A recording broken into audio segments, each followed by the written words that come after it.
नमस्कार, मैं हूं नीलू।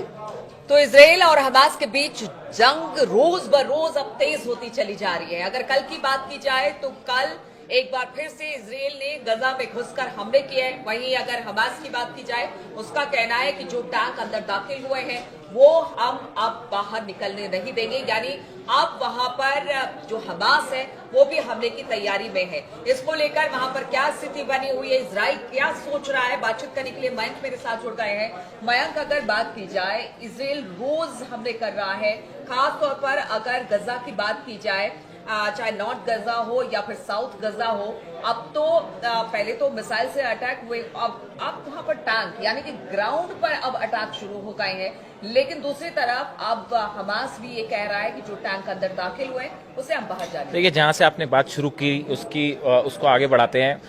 हमास की तरफ से बयान आया है कि जो मरकावा टैंक्स इजराइल के दाखिल हुए हैं गजा में, जैसे हमने पहले टैंकों को निशाना बनाया था, इजराइल के मरकावा टैंक्स जिस तरह से पहले उड़ा दिए गए थे, वही हश्र इस बार भी होने जा रहा है। ये पहली धमकी हमास की तरफ से आई है।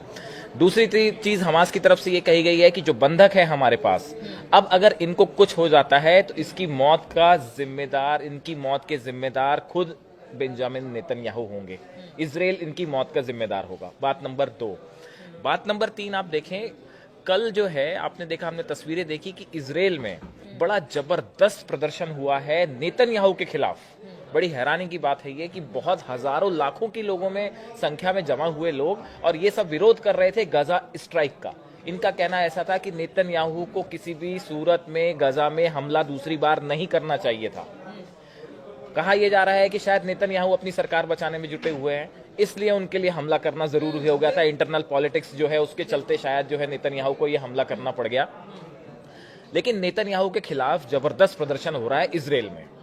चौथी जो बात है, कल देखिए एक और तस्वीर आई जिसकी बड़ी चर्चा हो रही है। यमन की जो राजधानी है, कैपिटल है सना, वहां पे कल लाखों हुतीज जो हैं वो जमा हुए गजा के समर्थन में, फिलिस्तीनियों के समर्थन में। और ऐसा लग रहा था कि आखिरी जो शख्स है वो दिखाई नहीं दे रहा है। मतलब लाखों लोग जो हैं वो सड़कों पे थे और वो ये इजराइल का विरोध कर रहे थे, और उन्होंने हाथ में हथियार लेके ये ऐलान किया कि अगर जिस तरह से इजराइल हमला कर रहा है, गजा में ऑपरेशन कर रहा है, उसके खिलाफ एक बड़ा हमला किया जाना चाहिए इजराइल पे। तो क्या ये हुतीस का कहना है। हुतीस का कहना है, इतने सारे वहां पर लोग जुटे, तो क्या हम ये मान के चले, क्योंकि अभी रमजान का पाक महीना चल रहा है, ऐसे में इबादत का वक्त होता है, लोग शांति चाहते हैं, पीस चाहते हैं, तो क्या इसके बाद बिल्कुल सोशल मीडिया पे ये जबरदस्त चर्चाएं हैं कि जैसे ही रमजान का महीना खत्म होगा, इजराइल पर चौतरफा अटैक होने वाला है। एक तरफ हुतीज जो है, हमने देखा कि 2 हाइपरसोनिक मिसाइल्स जो हैं वो दागी गई, और दोनों इजराइल की रेंज के अंदर, इजराइल की सीमा के अंदर दाखिल हुई। तब उसके बाद उसको जैसा इजराइल ने कहा कि एरो सिस्टम ने उसको डिस्ट्रॉय किया।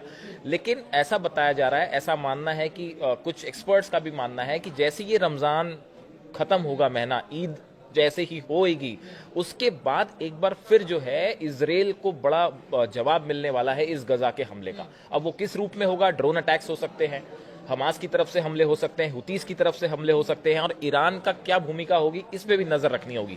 लेकिन देखिए, ये जो ग्राउंड ऑपरेशन की आपने बात की, देखिए एक बार फिर से जो है हमास के खिलाफ जो ये ऑपरेशन है, गजा में जो ऑपरेशन है, इसमें 2 मुख्य एम है इजराइल के। एक तो बार बार वो ये फोकस कर रहा है कि हम बंधकों को छुड़ाना चाह रहे हैं। अब बंधकों को छुड़ाने के लिए जो 17 महीने की लड़ाई थी, उसका क्या अंत हुआ? क्या आप बंधक छुड़ा पाए? तो फिर अब कैसे छुड़ा लेंगे? जब आप 17 महीने तक लड़ते रहे, तब आप बंधक नहीं छुड़ा पाए, तो अब इजराइल के अंदर भी है। तो अब सवाल यह है कि जब उस समय नहीं छुड़ा पाए, तो अब कैसे छुड़ा लेंगे? अब देखिए, जो ऑपरेशन हो रहा है आईडीएफ का जो है, ये नॉर्थ और साउथ गाजा के बीच बफर जोन बनाने की कोशिश हो रही है, और जो है दूसरा जो है ये नॉर्थ और साउथ गाजा को अलग करने के लिए ये जो नेत्जारिम कॉरिडोर है, यहाँ पे आईडीएफ ने अपनी फोर्सेज भेज दी हैं। तो देखिए, ये ऑपरेशन जो 2 चीजें हैं, पहली बात तो बफर जोन बनाने की जो कोशिश है वो कहीं कामयाब नहीं हो पाई, न लिबनान में कामयाब हो पाई, आखिर में फोर्सेज वापस आनी पड़ी। गजा में भी जो है फोर्सेज बाद में वापस ही लेनी पड़ी थी, अब फिर से एंटर किए हैं, देखते हैं इसका क्या आगे परिणाम होता है। सैन्य कार्रवाई के दम पर इजराइल वो चीज नहीं हासिल कर जो सकता उसका प्लान है, जो वो चाहता है, जो प्लान है इसराइल का, वो फोर्सेस के दम पे तो पूरा होता, लेकिन इस बार लंबे भी समय वो से नहीं ऐसे ही दिख रहा। दावा कर रहा अब है कि देखिए, देखिए अब हाँ हाँ, अगर अब जो अपने बंधक कार्ड्स छुड़ाने इसराइल के जो डिफेंस मिनिस्टर हैं, कार्ड्स उनका कहना है कि बंधकों को लौटाओ वरना हम पूरी तरह से बर्बाद कर देंगे गजा को। तो देखिए, जो हमास है या जो फिलिस्तीनी संगठन है, वो तो अब उनके पास कुछ खोने को है ही नहीं। वो तो अपनी वैसी जान हथेली पे लेके चल रहे हैं और वो कह रहे हैं कि हम किसी भी सूरत में जो है इसराइल को यहाँ पे गजा में कब्जा नहीं करने देंगे, चाहे इसके लिए जान ही क्यों ना चली जाए। तो एक बार फिर इस इलाके में वैसी ही लड़ाई होती दिख रही है जैसे कि 17 महीने पहले हो रही थी। दूसरी चीज ये है कि जो इसराइल का ऑपरेशन है, ये कितना कामयाब हो पाएगा, क्या बंधक छुड़ाए जाएंगे या फिर बंधकों की जान को वाकई खतरा है जैसा कि हमास कह रहा है, और क्या बंधकों की मौत होती है तो उसके जिम्मेदार वाकई अब नेतन्याहू को माना जाएगा। तो ये बड़ी सारी चीजें हैं। और दूसरा देखिए, अब इस पूरे मैटर में आगे ट्रंप की क्या भूमिका होती है, क्या फिर से एक प्रकार से पीस टॉक्स का प्रेशर बनाने की कोशिश है, या पीस टॉक्स अब खत्म ही हो चुके हैं। ये कई ऐसे सवाल है जिनका जवाब मिलेगा कुछ दिनों में। लेकिन फिलहाल तो ये है कि जो इसराइल का ऑपरेशन है, इस ऑपरेशन का परिणाम एक सामने बड़ा भीषण युद्ध होता फिर से दिखाई दे रहा है। मतलब अगर एक सवाल का जवाब और दीजिए, चूंकि नेतन्याहू की बात की जाए, पॉलिटिकल प्रेशर अपने ही घर के अंदर यानी बहुत ज्यादा है नेतन्याहू पर, लेकिन दूसरी तरफ बंधक भी है, उनको भी छुड़ाना है। तो क्या अपने पॉलिटिकल करियर को ऊपर रखकर उन्होंने बंधकों की जान दांव पे लगा दी है। हाँ, जान दांव पे लगा दी, ऐसी चर्चाएं हैं सोशल मीडिया पे भी। ऐसा ही हमास भी यही कह रहा है कि भाई जब बंधक थे, जब पीस प्रोसेस आगे चल रही थी, सेकंड राउंड की बात करनी थी, बंधक छोड़ने शुरू हो गए थे, तो फिर ऐसे में स्ट्राइक करने का क्या मतलब था। अपनी शर्तें हैं इसराइल की, उन शर्तों के मुताबिक वो सीज फायर चाहते थे। अगर बंधकों को छुड़ाना ही प्रायोरिटी होती तो शायद कुछ अपने को लूज करते, थोड़ा सा शर्तों पे थोड़ी नरमी बरतते, तो बंधक रिहा हो गए होते।